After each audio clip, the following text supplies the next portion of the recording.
प्रसिद्ध कहानी बेताल पंचविंशति। द्वादश कहानी राजा विक्रम सिंसपा वृक्षमूल को जाई बेताल को स्कंधरे रखी पुनराय जीवाकू बाहरिले। बेताल पुणी कहिला, राजन आपण को अविचलित देखि मु अत्यंत तुष्ट होईछि। आपणकर पथश्रम विनोद निमंते गोटे मनोहर कथा कहूछि शुणंतु। अंग देश में जशकेतु नाम जड़े युवक राजा थिले। तांकर रूप अति मनोहर थिला। से बाहुबल समस्त शत्रु को पराजित करथिले। तांकर मंत्रींकर नाम दीर्घदर्शी। एक समय राजा जशकेतु राज्यभार मंत्री उपरे छाड़ी देई केवल सौंदर्य और यौवन मदरे मत्त होई रहिले। सर्वदा सुंदरी रमणी मानक सहित अंतपुर तांकर समय अतिबाहित हैला। हितैषी बंधु मानकर वाक्य न शुणी से नारी मानक गीत शुणुथिले। राजसिंहासन में बसी कठोर राजकार्य रत होगा परिवर्ते बातायन पार्श्वे बसी आनंद उपभोग करुथिले। दीर्घदर्शी जंजालपूर्ण राज्यभार बहन करी दिवारात्र जाग्रत रहुथिले। नगरवासी माने कहिबाकू लागिले, ए दीर्घदर्शी राजा को स्त्री संभोग आदि व्यसन में बुड़ाई रखी निजे राजलक्ष्मी को उपभोग करिबारे लागिछि। एही लोकोपवाद शुणी दिने दीर्घदर्शी निज पत्नी मेधाविनी को कहिले, प्रिय राजा व्यसन में रत, मु कठिन राज्यभार बहन करिछि, तथापि मु राज्यटा को खाई जाउछि बोली लोके अपवाद देउछंती। लोकापवाद महापुरुषंक ठारे मध्य दोष सृष्टि करे। रामचंद्र एही अपवाद भୟରେ सीता को त्याग करिनथिले कि? एबे मु कौन करिबी? मेधाविनी निज नाम को सार्थक करथिले। से अति बुद्धिमती। से कहिले, नाथ तीर्थयात्रा छଳରେ राजा को जणाओ मु वृद्ध हेलेनी, किछि दिन विदेश को जीवा पई अनुमति दियंतु। एहा द्वारा तुमर राज्य लोभ नाही बोली जणाजिब एवं अपवाद दूर हेब। तुम अनुपस्थिति राजा स्वयं राज्यकार्य बुझिबाकू बाध्य हेबे। धीरे धीरे तांकर सुखाशक्ति कमिजिब। तुमे विदेशरू फेरी आसी पुणी मंत्रीपद ग्रहण करिब। तुमको केही निंदा करि पारिबे नाही। पत्नी परामर्श अनुसार दीर्घदर्शी कथा प्रसंग में राजा को कहिले, तीर्थयात्रा उद्देश्य किछि दिन पई एठारु जीवाकू मते अनुमति दियंतु। मो मतरे धर्म ही श्रेष्ठ। ताहा शुणी राजा कहिले, ना ना सेपरी कुहना। तीर्थ को न जाई दान इत्यादि करबा कोन धर्म नुहे? घरे थाई दान द्वारा स्वर्ग लाभर उपाय कोन करा जाई न पारे? मंत्री कहिले, देव दानादि रे अर्थर शुद्धता देखिबाकू हुए, किंतु तीर्थ सर्वदा शुद्ध। यौवन जेते काल थाए सेही समय मध्य बुद्धिमान लोक तीर्थयात्रा करिबा उचित। ए शरीर अनित्य, आउ केबे तीर्थ दर्शन करिबी? मंत्री एहा कहिबारु राजा तांकु निषेध करिबाकू लागिले। एही समय प्रतिहारी आसी जणाइला, महाराज दिबा 2 प्रहर होईगलानी, स्नान बेला अतिक्रांत होई जाउछि। एहा शुणी राजा सहसा उठी पड़िले। मंत्री राजा को प्रणाम करी निज गृह को गले। मंत्री नाना देश और तीर्थस्थान भ्रमण करी उड्र देश में पहुँचिले एवं समुद्र तीरवर्ती एक नगर को जाई सेठारे गोटे शिव मंदिर प्रांगण में प्रवेश कले। निधिदत्त नाम जड़े बणिक देवपूजा निमंते सेठाकू आसी तांकू देखिले। सूर्य तापरे क्लिष्ट एवं पथगमन हेतु धूली धूसर दीर्घदर्शी को देखि से भाविले, एहांक स्कंधरे यज्ञोपवीत अछि। ए जड़े सुलक्षण ब्राह्मण, तेणु ताहांकू गृह को नहीं स्नान भोजनादि द्वारा आतिथ्य प्रदर्शन कले। विश्राम नेबा परे दीर्घदर्शी को पचारिले, आपण किए, केउठारु आसिछंती, कुआडे जाउछंती? से उत्तर कले, मु हेउछि दीर्घदर्शी नामक ब्राह्मण। अंग देशरू तीर्थयात्रा रे बाहरी एठारे पहुंचिछि। एहा परे निधिदत्त कहिले, मु वाणिज्य उद्देश्य सुवर्णद्वीप को जीवा पई बाहरिछि। मोर फेरिबा पर्यंत तुमे आम घरे रही थाओ। तुमे तीर्थयात्रा रे क्लांत होई पड़िअछ। एठारे किछि काल विश्राम नियो, एहा परे जीव। एहा शुणी दीर्घदर्शी कहिले, मु एठारे रहिबारे किछि फल नाही, बरं तुम सहित सुवर्णद्वीप को जीवा पई मोर इच्छा। एही प्रस्ताव रे बणिक स्वीकृत हेले। परदिन दीर्घदर्शी उक्त बणिकंक सहित एक जहाजरे चढ़िले। जहाजरे पण्य द्रव्य पूर्ण होइथाए। सेही अद्भुत एवं भीषण जलराशि मध्य गति करी जहाजटी सुवर्णद्वीपरे लागिला। द्वीपरे बणिक निधिदत्त क्रय विक्रय कले। दीर्घदर्शी किछि दिन सेही द्वीपरे बणिकंक सहित कटाइले। तत्परे दुहें जाक जहाजरे बसी स्वदेश को फेरिले। पथ मध्य सेमाने एक विचित्र दृश्य देखिबाकू पाइले। समुद्र गर्भरू हठात गोटे कल्पवृक्ष उत्थित हैला। ताहा प्रबाल निर्मित शाखा, मणिमय फल, सुंदर पुष्परे मनोहर देखा जाउथिला। पुणी एहार डाल संधिरे गोटे रत्नमय पलंकरे एक अद्वितीय सुंदरी कन्या बसीथिला। दीर्घदर्शी आश्चर्य होई कहि उठिले, अहो ए कि आश्चर्य! संगे संगे सेही कन्या बिना संजोगरे गोटे गीत गाइला। तार सारमर्म हैला, जे जेउ कर्म बीज रोपण करिथिबो से अवश्य तार फल भोग करिबो। पूर्वकृत कर्म को स्वयं विधाता मध्य अन्यथा करि परिबे नाही। यह कही से दिव्य कन्याटी कल्पवृक्ष और पलंक सहित पुनराय समुद्र गर्भरे बुड़ीगला।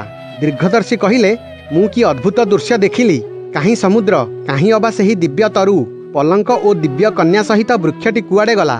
जदि सर्वदा समुद्रर आकार एहीपरि होइथाए, तेबे लक्ष्मी, चंद्र, पारिजात प्रभृति काहींकि एथिरु उत्थित नहेले?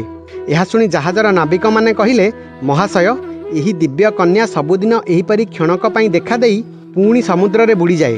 ଆପଣ ତାକୁ ଏଇ ପ୍ରଥମ ଥର ପାଇଁ ଦେଖିଲେ। ମନ୍ତ୍ରୀ ଦୀର୍ଘଦର୍ଶୀ ନିଧିଦତ୍ତଙ୍କ ସହିତ ସମୁଦ୍ର ତୀରରେ ଜାହାଜରୁ ଓହ୍ଲାଇଲେ। ଭୃତ୍ୟମାନଙ୍କ ଦ୍ୱାରା ଜାହାଜର ଜିନିଷ ଉତ୍ତାରି ନିଧିଦତ୍ତ ମନ୍ତ୍ରୀଙ୍କ ସହିତ ନିଜ ଘରକୁ ଗଲେ। ସେଠାରେ କିଛି ଦିନ ରହିବା ପରେ ମନ୍ତ୍ରୀ ବଣିକକୁ କହିଲେ, ଏବେ ମୁଁ ସ୍ୱଦେଶକୁ ଯିବି, ତୁମର ମଙ୍ଗଳ ହେଉ। ବଣିକ ତାଙ୍କୁ ଛାଡ଼ିବାକୁ ଇଚ୍ଛା କରୁନଥିଲେ ହେଁ ସେ ବିଦାୟ ନେଇ ଚାଲିଗଲେ। କ୍ରମେ ନାନା ଦେଶ ଅତିକ୍ରମ କରି ସେ ଅଙ୍ଗ ଦେଶରେ ପହଞ୍ଚିଲେ। ଅଙ୍ଗରାଜ ମନ୍ତ୍ରୀଙ୍କୁ ଅନ୍ୱେଷଣ କରିବାକୁ କେତେକ ଚାର ନିଯୁକ୍ତ କରିଥିଲେ। ସେମାନେ ତାଙ୍କୁ ଦେଖି ରାଜାଙ୍କୁ ଜଣାଇଲେ। ରାଜା ମନ୍ତ୍ରୀଙ୍କ ଉଚ୍ଛେଦରେ ଦୁଃଖିତ ଥିଲେ। ସେ ନିଜେ ତାଙ୍କୁ ପାଛୋଟି ନେବା ପାଇଁ ନଗରରୁ ବାହାରି ଆସିଲେ। ମନ୍ତ୍ରୀଙ୍କୁ ଆଲିଙ୍ଗନ ଓ ଅଭିବାଦନ କରି ରାଜା ତାଙ୍କୁ ଅନ୍ତପୁରକୁ ନେଇଗଲେ। ବିଶ୍ରାମ ନେବା ପରେ ରାଜା ପଚାରିଲେ, ହେ ମନ୍ତ୍ରୀ, ଆମମାନଙ୍କୁ ଛାଡ଼ି ତୁମେ ଶରୀର ସଙ୍ଗେ ମନକୁ ମଧ୍ୟ ଏତେ କଷ୍ଟ ଦେଲ କାହିଁକି? ଅଥବା ଭଗବତୀ ଭବିତବ୍ୟତାର ଗତି ବିଚିତ୍ର, ତାହା କିଏ ଜାଣିପାରିବ? ତାରି ଦ୍ୱାରା ହଠାତ୍ ତୀର୍ଥଯାତ୍ରା ପାଇଁ ତୁମର ମନ ହେଲା। ଏବେ କୁହ, ତୁମେ କେଉଁ କେଉଁ ଦେଶ ଭ୍ରମଣ କଲ? କେଉଁ ସବୁ ନୂଆ କଥା ଦେଖିଲ? ଏହାପରେ ମନ୍ତ୍ରୀ ଯଥାକ୍ରମେ ସବୁ ବର୍ଣ୍ଣନା କରି ସୁବର୍ଣ୍ଣଦ୍ୱୀପ ଯିବାର ପଥ, ସମୁଦ୍ର ଗର୍ଭରୁ ଉଠି ଗୀତ ଗାଉଥିବା, କଳ୍ପତରୁରେ ବସିଥିବା ତ୍ରିଭୁବନ ସୁନ୍ଦରୀ ଦିବ୍ୟ କନ୍ୟା ବିଷୟରେ କହିଲେ। ତାହା ଶୁଣି ରାଜା ଏପରି କାମବଶ ହୋଇପଡ଼ିଲେ ଯେ ଏହି କନ୍ୟା ବିନା ତାଙ୍କର ରାଜ୍ୟ ଏପରିକି ଜୀବନ ମଧ୍ୟ ବୃଥା ବୋଲି ମନେ କଲେ। ସେ ମନ୍ତ୍ରୀଙ୍କୁ ଏକାନ୍ତ ସ୍ଥାନକୁ ଡାକି କହିଲେ, ହେ ମନ୍ତ୍ରୀ, ମୁଁ ନିଶ୍ଚୟ ସେହି କନ୍ୟାକୁ ଦେଖିବି, ନଚେତ୍ ମୋର ଜୀବନ ରହିବ ନାହିଁ ବୋଲି ଜାଣ। ଭବିତବ୍ୟତାକୁ ପ୍ରଣାମ କରି ତୁମେ କହିଥିବା ପଥରେ ଯିବି। ମୋତେ ବାରଣ କର ନାହିଁ କିମ୍ବା ମୋ ସାଙ୍ଗରେ ଆସ ନାହିଁ। ଗୁପ୍ତରେ ମୁଁ ଏକାକୀ ଯିବି। ତୁମେ ରାଜ୍ୟ ରକ୍ଷା କରିବ। ମୁଁ ରାଣ ଦେଇ କହୁଛି, ମୋ କଥାକୁ ଅନ୍ୟଥା କରିବ ନାହିଁ। ଏହା କହି ରାଜା ମନ୍ତ୍ରୀଙ୍କର ପ୍ରତିବାଦକୁ ନ ଶୁଣି ତାଙ୍କୁ ବିଦାୟ ଦେଲେ। ଏହାପରେ ମନ୍ତ୍ରୀ ମହା ଉତ୍ସବ ମଧ୍ୟରେ ସୁଦ୍ଧା ଦୁଃଖିତ ହୋଇ ରହିଲେ। ରାଜାଙ୍କୁ ଅସାଧ୍ୟ ବ୍ୟସନରେ ଆସକ୍ତ ଦେଖି ମନ୍ତ୍ରୀ କାହୁଁ ସୁଖଭୋଗ କରିପାରିବେ? ବିଶ୍ୱସ୍ତ ମନ୍ତ୍ରୀଙ୍କ ଉପରେ ରାଜ୍ୟଭାର ଦେଇ ରାଜା ଯଶକେତୁ ତପସ୍ୱୀ ବେଶ ଧରି ଦିନେ ରାତ୍ରିରେ ନଗରରୁ ବାହାରିଗଲେ। ଯାଉ ଯାଉ ସେ ପଥ ମଧ୍ୟରେ କୁଶ ନାମକ ଜଣେ ଋଷିଙ୍କୁ ଦେଖିଲେ। ତପସ୍ୱୀ ବେଶୀ ରାଜା ତାଙ୍କୁ ପ୍ରଣାମ କରନ୍ତେ ଋଷି କହିଲେ, ବତ୍ସ୍ୟ, ବଣିକ ଲକ୍ଷ୍ମୀଦତ୍ତ ସହିତ ଜାହାଜରେ ବସି ସମୁଦ୍ରରେ ଗଲେ ତୁମେ ସେହି ଅଭିଳାଷିତ କନ୍ୟାକୁ ପାଇପାରିବ। ଅଧୀର ହୁଅ ନାହିଁ। ଏହା ଶୁଣି ରାଜା ଆନନ୍ଦରେ ମୁନିଙ୍କୁ ପ୍ରଣାମ କରି ବାହାରିଲେ। ନାନା ନଦୀ ପର୍ବତ ଅତିକ୍ରମ କରି ସେ ସମୁଦ୍ର କୂଳରେ ପହଞ୍ଚିଲେ। ଠିକ୍ ସେତିକି ବେଳକୁ ମୁନି ଯେଉଁ ଲକ୍ଷ୍ମୀଦତ୍ତଙ୍କ କଥା କହିଥିଲେ ସେ ସୁବର୍ଣ୍ଣଦ୍ୱୀପକୁ ଯିବା ପାଇଁ ବାହାରିଥିଲେ। ରାଜାଙ୍କର ତାଙ୍କ ସହିତ ମିଳନ ହେଲା। ରାଜାଙ୍କ ପାଦରେ ଚକ୍ର ପ୍ରଭୃତି ଶୁଭଚିହ୍ନ ଦେଖି ବଣିକ ତାଙ୍କୁ ଜାହାଜରେ ବସାଇ ସଙ୍ଗରେ ନେଲେ। ସମୁଦ୍ରର ଅଧେ ଅତିକ୍ରମ କଲାବେଳକୁ ସହସା କଳ୍ପବୃକ୍ଷର ସ୍କନ୍ଧରେ ପଲଙ୍କ ଉପରେ ବସିଥିବା ସେହି କନ୍ୟା ସମୁଦ୍ର ଗର୍ଭରୁ ଉତ୍ଥିତ ହେଲା। ଚକୋର ଚନ୍ଦ୍ରିକାକୁ ଚାହିଁଲା ପରି ରାଜା ତାକୁ ଚାହିଁ ରହିଲେ। ଏହି ସମୟରେ କନ୍ୟାଟି ବୀଣାବାଦନ ସହିତ ଗାଇଲା, ଯିଏ ପୂର୍ବରୁ ଯେପରି କର୍ମବୀଜ ବୁଣିଥାଏ ସେ ନିଶ୍ଚୟ ସେହିପରି ଫଳଭୋଗ କରିବ। ସ୍ୱୟଂ ବିଧାତା ମଧ୍ୟ ଏହାର ଅନ୍ୟଥା କରିପାରିବେ ନାହିଁ। ତେଣୁ ଯେଉଁଠାରେ ଯେପରି ଯାହାର ଦୈବଯୋଗ ଯାହା ଘଟିବାକୁ ଥିବ, ଭବିତବ୍ୟତା ତାକୁ ଅବଶ କରି ସେହିଠାକୁ ସେହିପରି ନେଇ ତାହା ଘଟାଇବ। ଭବିଷ୍ୟତର ସୂଚନା ଦେଇ ଗାଉଥିବା କନ୍ୟାକୁ ଦେଖି ରାଜା କ୍ଷଣକ ପାଇଁ କନ୍ଦର୍ପ ସ୍ୱରରେ ଆହତ ହୋଇ ନିସ୍ପନ୍ଦ ରହିଗଲେ। ତତ୍ପରେ ସେ କହିଲେ, ହେ ରତ୍ନାକର, ତୁମକୁ ପ୍ରଣାମ କରୁଛି। ତୁମେ ଏପରି ସୁନ୍ଦରୀକୁ ଲୁଚାଇ ରଖି ବିଷ୍ଣୁଙ୍କ ହସ୍ତରେ ଲକ୍ଷ୍ମୀକୁ ଅର୍ପଣ କରି ତାଙ୍କୁ ଠକି ଦେଇଛ। ମୁଁ ତୁମର ଶରଣ ପଶୁଛି। ମୋର ମନସ୍କାମନା ସଫଳ କର। ରାଜା ଏହିପରି ସମୁଦ୍ରକୁ ସ୍ତୁତି କରୁ କରୁ ସେହି କନ୍ୟା ବୃକ୍ଷ ସହିତ ସମୁଦ୍ରରେ ବୁଡ଼ିଗଲା। ରାଜା ମଧ୍ୟ ଜାହାଜରୁ ଡେଇଁପଡ଼ି ତାହା ପଛେ ପଛେ ସେହିଠାରେ ସମୁଦ୍ରରେ ବୁଡ଼ିଲେ। ଏହା ଦେଖି ସାଧୁ ଲକ୍ଷ୍ମୀଦତ୍ତ ମନେ କଲେ ଯେ ତପସ୍ୱୀଙ୍କର ମୃତ୍ୟୁ ହୋଇଛି। ତେଣୁ ସେ ମଧ୍ୟ ଆତ୍ମହତ୍ୟା କରିବାକୁ ଉଦ୍ୟତ ହେଲେ। ଏହି ସମୟରେ ଆକାଶବାଣୀ ହେଲା, ଏପରି ଦୁଃସାହସ କର ନାହିଁ। ସେ ସମୁଦ୍ରରେ ବୁଡ଼ିଗଲେ ବୋଲି ଭୟ କର ନାହିଁ। ସେ ହେଉଛନ୍ତି ରାଜା ଯଶକେତୁ, ତପସ୍ୱୀ ନୁହନ୍ତି। ଏହି କନ୍ୟାକୁ ପାଇବା ପାଇଁ ସେ ଆସିଛନ୍ତି। କନ୍ୟାଟି ହେଉଛି ତାଙ୍କର ପୂର୍ବଜନ୍ମର ଭାର୍ଯ୍ୟା। ଏହାକୁ ନେଇ ସେ ପୁଣି ନିଜ ଅଙ୍ଗରାଜ୍ୟକୁ ଫେରିଯିବେ। ଏହି ଦୈବୀବାଣୀ ଶୁଣି ଲକ୍ଷ୍ମୀଦତ୍ତ ଆଶ୍ୱସ୍ତ ହେଲେ ଏବଂ ନିଜ ଅଭିଳାଷ ପୂରଣ କରିବା ଲାଗି ସୁବର୍ଣ୍ଣଦ୍ୱୀପକୁ ଗଲେ। ରାଜା ଯଶକେତୁ ସମୁଦ୍ରରେ ବୁଡ଼ିବା ପରେ ଏକ ଦିବ୍ୟ ନଗର ଦେଖିଲେ। ଏଠାର ପ୍ରାସାଦମାନଙ୍କରେ ମଣିମୟ ସ୍ତମ୍ଭ, ସୁବର୍ଣ୍ଣର ଭିତ୍ତି ଏବଂ ମୁକ୍ତାର ଗବାକ୍ଷମାନ ଥିଲା। ରତ୍ନଶିଳା ନିର୍ମିତ ସୋପାନରେ ଶୋଭିତ ଅନେକ ପୁଷ୍କରିଣୀ ଥିଲା। ରାଜା ସକଳ କାମନା ପୂରଣକାରୀ କଳ୍ପବୃକ୍ଷପୂର୍ଣ୍ଣ ଶୋଭିତ ଉଦ୍ୟାନମାନ ଦେଖିଲେ। କିନ୍ତୁ ଏତେ ସମୃଦ୍ଧି ସତ୍ତ୍ୱେ ସେହି ନଗରରେ ଜଣେ ହେଲେ ମନୁଷ୍ୟ ନଥିଲେ। ରାଜା ଘର ଘର ବୁଲି ପ୍ରିୟତମାକୁ ଖୋଜିଲେ, ମାତ୍ର କେଉଁଠାରେ ତାଙ୍କୁ ଦେଖିବାକୁ ପାଇଲେ ନାହିଁ। ଏହାପରେ ସେ ଏକ ମଣିମୟ ଗୃହକୁ ଉଠି ତାର ଝରକା ବାଟେ ସେଥିରେ ପ୍ରବେଶ କଲେ। ସେ ଦେଖିଲେ ଉତ୍କୃଷ୍ଟ ରତ୍ନ ଦ୍ୱାରା ନିର୍ମିତ ଏକ ପଲଙ୍କ ଉପରେ ସର୍ବାଙ୍ଗ ଆବରଣ କରି କେହି ଜଣେ ଶୋଇଛି। ଏ କ'ଣ ସେହି ଦିବ୍ୟ କନ୍ୟା? ଏହିପରି ଭାବି ରାଜା ଉତ୍କଣ୍ଠିତ ହୋଇ ତାହାର ମୁଖ ଆବରଣ ଖୋଲି ଦେଇ ଦେଖିଲେ ଯେ ଏ ହେଉଛି ତାଙ୍କର ଚିର ଅଭିଳାଷିତ ସେହି କନ୍ୟା। ସତେଅବା ଗ୍ରୀଷ୍ମ କାଳରେ ମରୁପଥିକ ନଦୀର ଦର୍ଶନ ପାଇଲା। कन्याटी मध्य चक्षु मेलाई सेही रूपवान पुरुष को देखि पलंकरू उठी पड़ा। तत्परे तांकर से अतिथि सत्कार करी अवनत मुखरे तांको पाद को चाहि रही धीरे धीरे कहिला, महाभाग आपण किए? आपण ए अगम्य पातालपुर को किपरि आसिले? राजा लक्षण विशिष्ट शरीर में काहींकि तपस्वी व्रत ग्रहण करिसंती? मोठारे दया थिले एसबु कुहंतु। राजा उत्तर कले, सुंदरी मु हेउछि अंगदेशर राजा जसकेतु। विश्वस्त लोकंक मुखरु तुम विषय शुणी तुमको पाइबा निमंते एही वेश धारण करी एठारे प्रवेश करिअछि। एबे तुमे किए मोते कुह?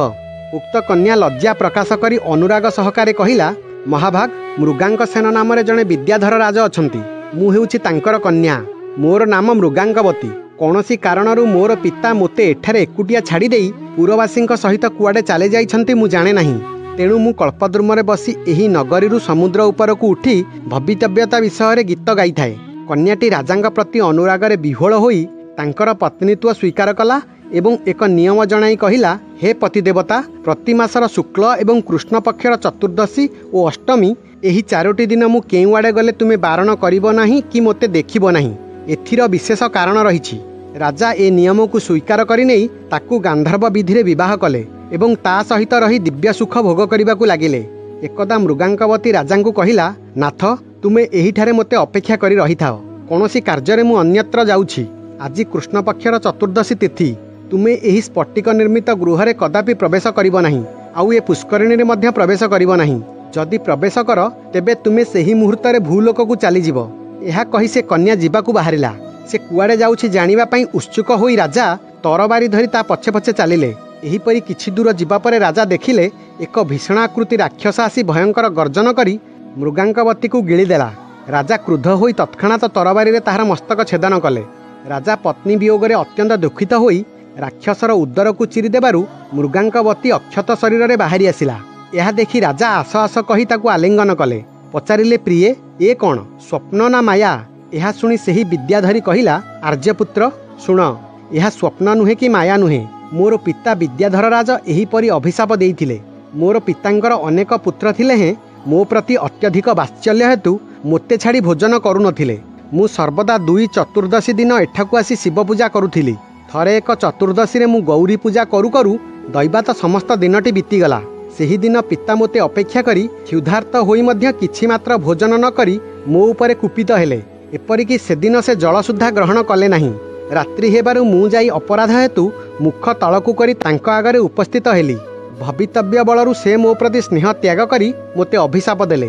तू मोते अवज्ञा करी भूली जाई सारा दिन उपवासरे रखाइलु। सेही हेतुरु प्रति मासरे दुई चतुर्दशी और दुई अष्टमी तिथिरे तू शिव पूजा पाई नगर बाहर को गले कृतांत संत्रास नामक एक राक्षस आसी गिळीदेव एवं तू तार उदर बेदीर्ण करी बाहरी आसिबु। तू ए नगर रे एकाकिनी रही मोर अभिशाप एवं राक्षस तते गिळिबा बेलर जंत्रणा भूली जिबु। मु अनुनय विनय करिबारु पिता टिकिए चिंता करी साप मुक्तिर उपाय कहिले।